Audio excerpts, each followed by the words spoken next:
Good morning, friends.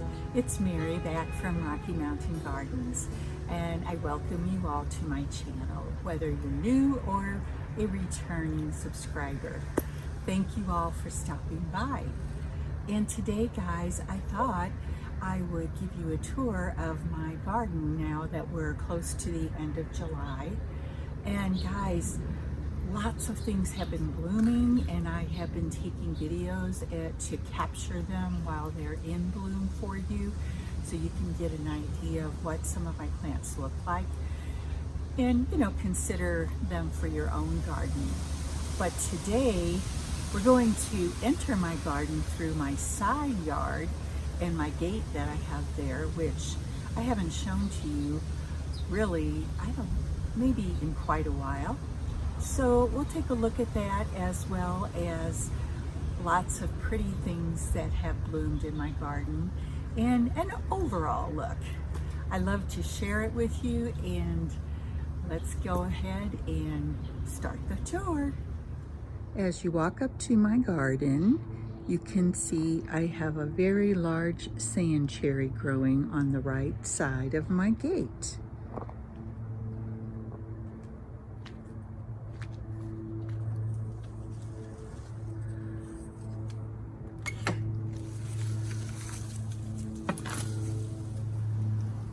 And here's my side yard.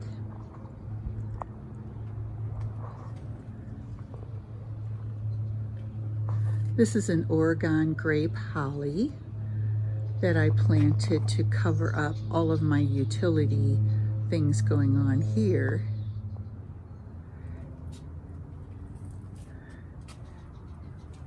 I have a trellis here with my very healthy chocolate vine growing on up.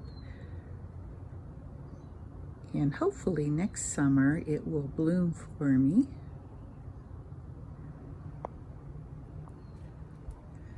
Now on the right side I have my compost bin here and an extra bag of compost. This is kind of my work area. As you can see, I also have a wheelbarrow right here.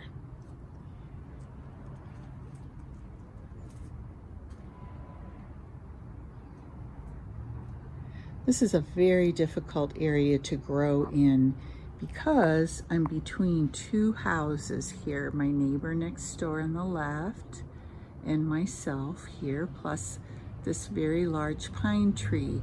So in the middle of the day here around noon, I get burning hot sun coming straight overhead. But then it is in shade the rest of the day. So I have found it to be a difficult garden to grow in. These are faux plants that I can count on to look pretty all summer. And there's one of my window wells. So here's this little shade garden to our left.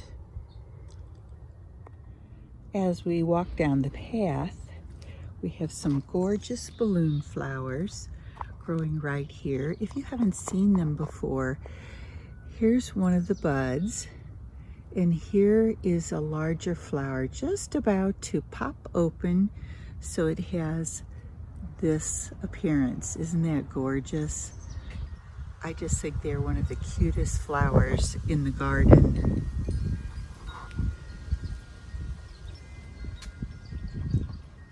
Another balloon flower over there. And here we are in my hosta garden.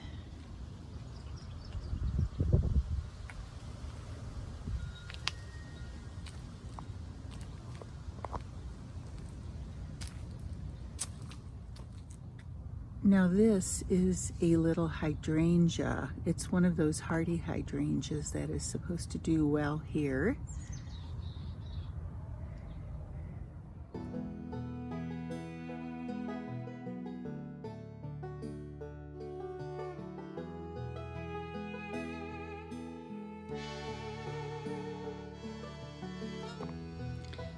These plants right here are called Veronica. And then, of course, this is ice plant. And this bush with the pink flowers here is an Anthony Waterer spirea. I find spireas to be just gorgeous in the garden.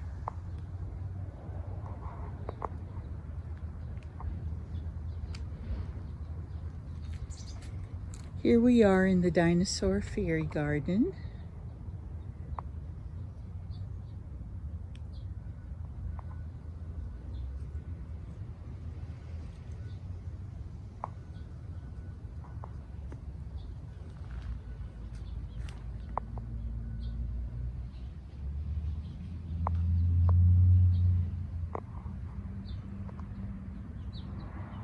This little swing is a lovely place to spend time.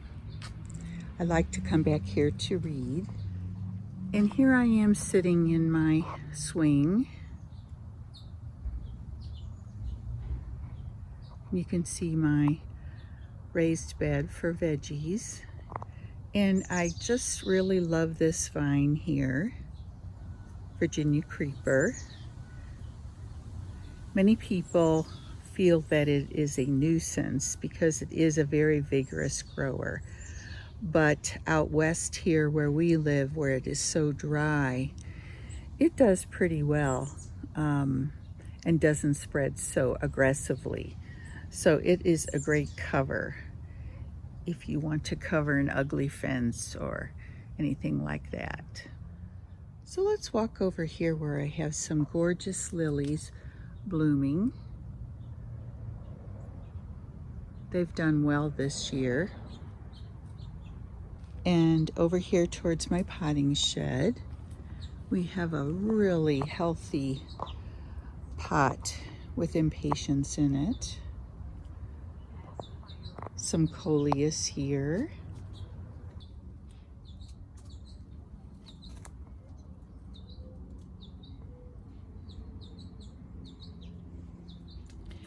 My very, very healthy peppermint right here. And this is some kind of variety of switchgrass. Isn't it lovely? Very graceful. Now, I wanted to give you a close-up of my Kinsley's Ghost honeysuckle. I had one original plant that I started with here that I planted in a separate video a while back. And I had ordered it from online from High Country Gardens. And I ordered 2 of this plant, but only one made it. The other one didn't really have enough roots. I probably should have sent it back, but I didn't. So this past spring, I found another Kinsley's Ghost here that I planted next to it. I really hope that by next summer it will take off and start growing up this trellis to begin covering my shed. Wouldn't that be lovely? So let's take a walk down this part of my garden path.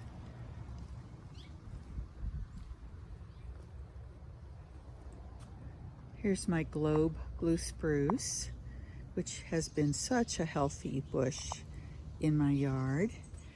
And I have just a couple of blooms, but you can see many buds on my Cardi Munch aster here. This will be just covered with blooms shortly.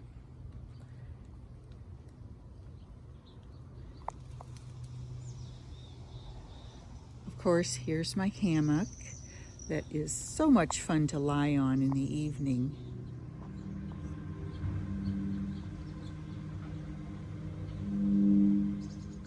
Let's swing around here to have a view of my shed.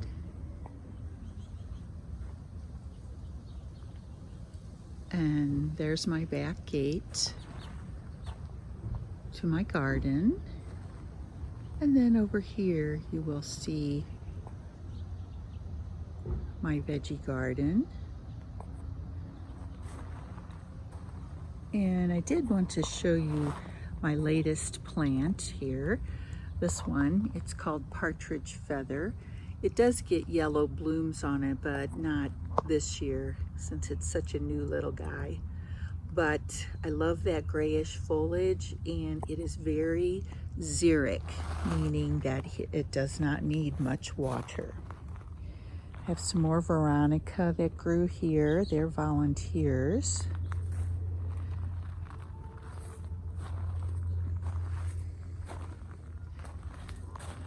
Now over in this corner, things look rather overgrown. On the other side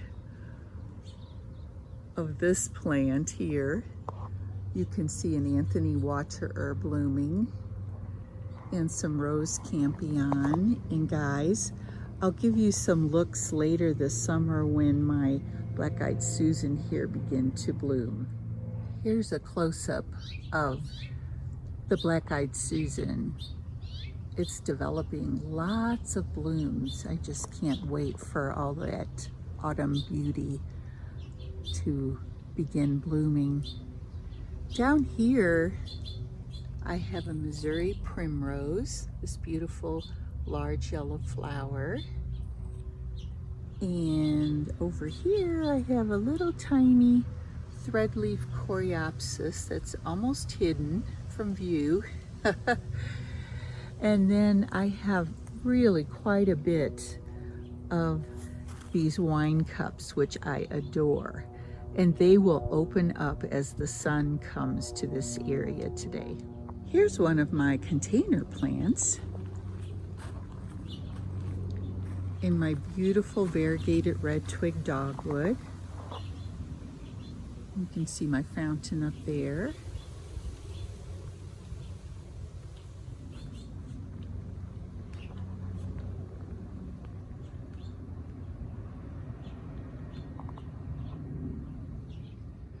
In one of my earlier videos, I mentioned that I might possibly shape these 1, 2, 3 boxwoods into sort of that round shape that you see in Topiary creating. And I also have the problem that some of my really pretty hostas, like this little mouse ears blue hosta, are not getting any sun or visibility, actually hardly, in the garden. So that's my project right now. We're going to get to this and see how well I can do this topiary shaping as a complete novice.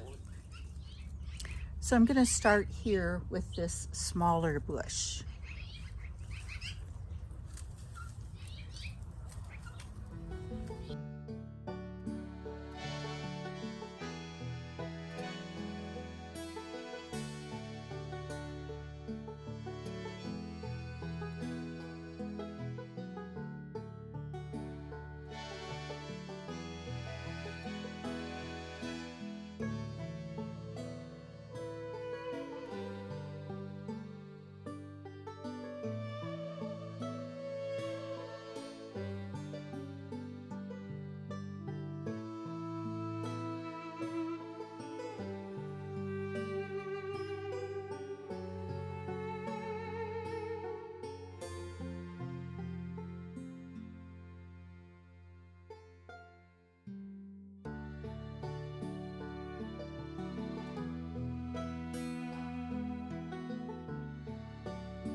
Now you can see my hostas a little bit better. Well, let's come over here to my small patio.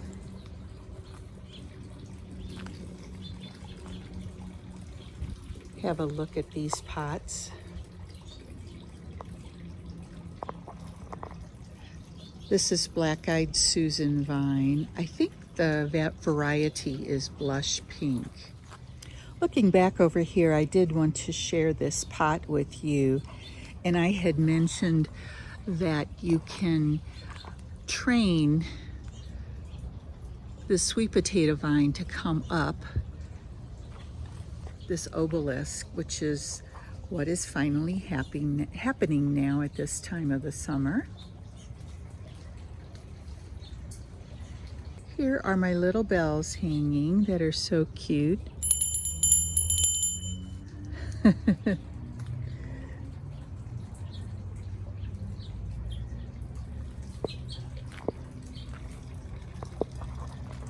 So we do have some Shasta daisies blooming, and my pots are doing fairly well. This one especially has really gone to town.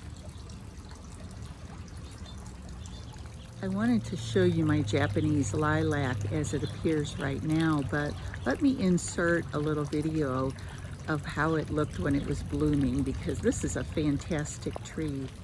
I wanted to capture this really spectacularly blooming Japanese lilac tree for you today, because catching it while in bloom is something I didn't want you to miss. This is a small tree, so if you have a small garden, you might want to consider this for your garden. I'll bring you up close for a look at these blooms.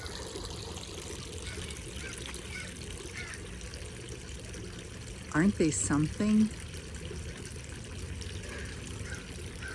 I'm so thrilled that I'm having such a beautiful bloom time on my tree here this year. So pretty.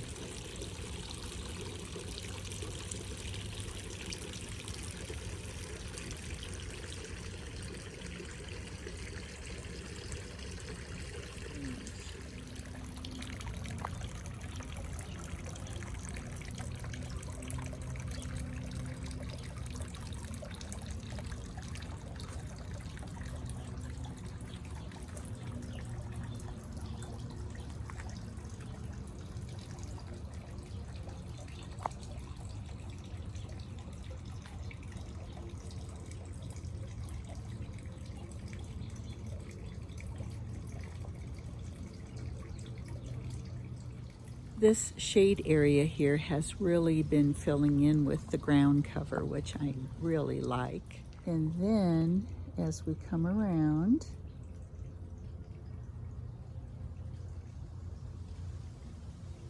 you can see that some of my plants have already done their bloom time, such as these Happy Returns daylilies.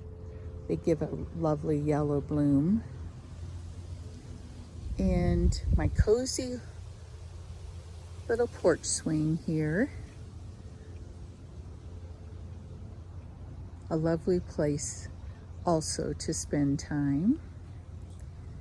Here you can see the entire structure that my handyman built for me so that I could have a porch swing, because this was one of the first structures I had put into my backyard when I was just beginning this journey, this gardening journey in 1997. And it has been a source of lots of fun over the years. You can see on the left there is more Virginia creeper. Colorado is such a difficult place to garden in. You just have to find the plants that do well for you and go ahead and use them and stick with them. It's very helpful to keep from getting frustrated over time because of trouble with your plants, you know, choosing the wrong plant for this climate. And lastly, we'll take a look towards my back porch. I have some things growing in this little bed here. And there you are, friends, a look at my August garden. Bye. I hope to see you again soon in the future.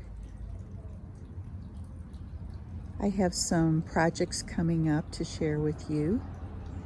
So until the next time, this is Mary saying thank you for stopping by.